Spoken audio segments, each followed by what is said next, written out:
6 अगस्त 1945 United state ने एक atomic bomb गिराया जापानीज के एक सिटी हिरोशिमा पर। इस बम का नाम था लिटिल बॉय। उसके सिर्फ 3 दिन बाद यानी 9 अगस्त 1945 को यूनाइटेड स्टेट ने दूसरा एटॉमिक बम गिराया जापानीज के एक और सिटी नागासाकी पर।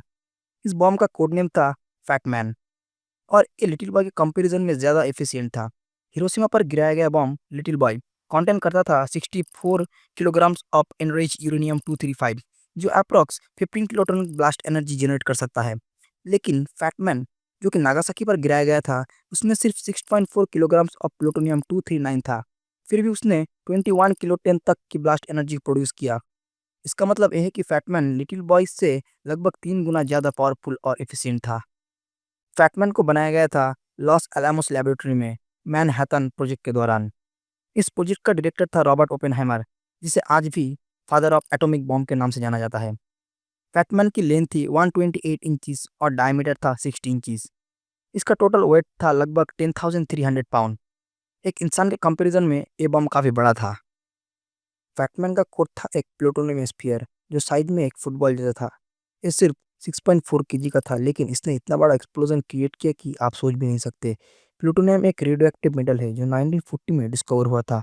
ये मेनली मैन मेड था, लेकिन trace amounts naturally uranium ores भी मिलता है।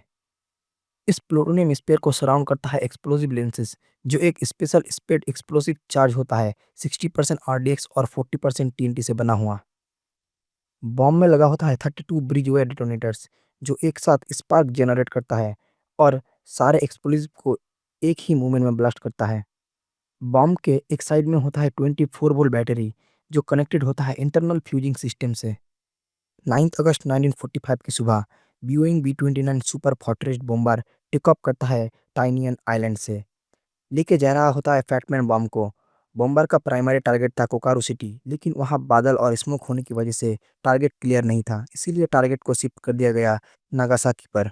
नागासाकी एक पोर्ट सिटी थी, कोकारू से अप्रॉक्स 100 माइल दूर। उस वक्त सिटी का पॉपुलेशन था लगभग 2.6 लाख लोग। बॉम्बर जब 17,000 फीट के एल्टीट्यूड पर होता है तब फैटमैन को ड्रॉप किया जाता है। सिर्फ 47 सेकंड बाद ये बॉम्ब 1600 फीट के हाइट पर एयर ब्लास्ट करता है। बॉम्ब में लगा radiator altimeter ground signal reflect करता है। ये सिग्नल यूज होता है करेक्ट हाइट डिटेक्ट करने के लिए। जैसे ही करेक्ट हाइट डिटेक्ट होता है 32 detonator simultaneously electric spark release करता है और ऐसे ही और सारे एक्सप्लोजिव एक साथ ब्लास्ट हो जाता है। एक्सप्लोजिव के ब्लास्ट से एक इम्प्लोजन शॉकवेव जनरेट होता है जो ट्रांसफर होता है एक एल्यूमिनियम पुश हर के थ्रू, फिर पास होता है एक बोरोन प्लास्टिक सेल से और फाइनली कंप्रेस करता है एक नेचुरल यूरेनियम टेम्पर को। यूरेनियम टेम्पर के अंदर होता है प्लूटोनियम 239 स्फीयर। इसके अंदर प्लेस्ड होता है प्लूनियम और बेरिलियम जो कंप्रेस होते ही मिक्स करता है और ब्रस्ट और न्यूट्रॉन रिलीज करता है। सिर्फ 10 मिलीसेकंड के अंदर एक न्यूक्लियर चेन रिएक्शन स्टार्ट होता है। एक प्लूटोनियम एटम जब न्यूट्रॉन के साथ टकराता है तो यहाँ स्प्लिट होता है और एनर्जी रिलीज करता है और साथ ही दो नए न्यूट्रॉन प्रोड्यूस करता है जो आगे जाकर और एटम को स्प्लिट करता है। ये रिएक्शन एक्सपोनेंशियली फास्ट होता है। फैटमैन एक्सप्लोड करता है 1600 फीट के हाइट पर। अगर ग्राउंड पर एक्सप्लोड होता तो डैमेज एरिया कम होता। ये ब्लास्ट करता है 21 किलोटन टीएनटी के बराबर एनर्जी के साथ। लगभग 4000 लोग तुरंत मारा जाता है और 3 स्क्वायर माइल के अंदर सारे बिल्डिंग्स डिस्ट्रॉय हो जाता है।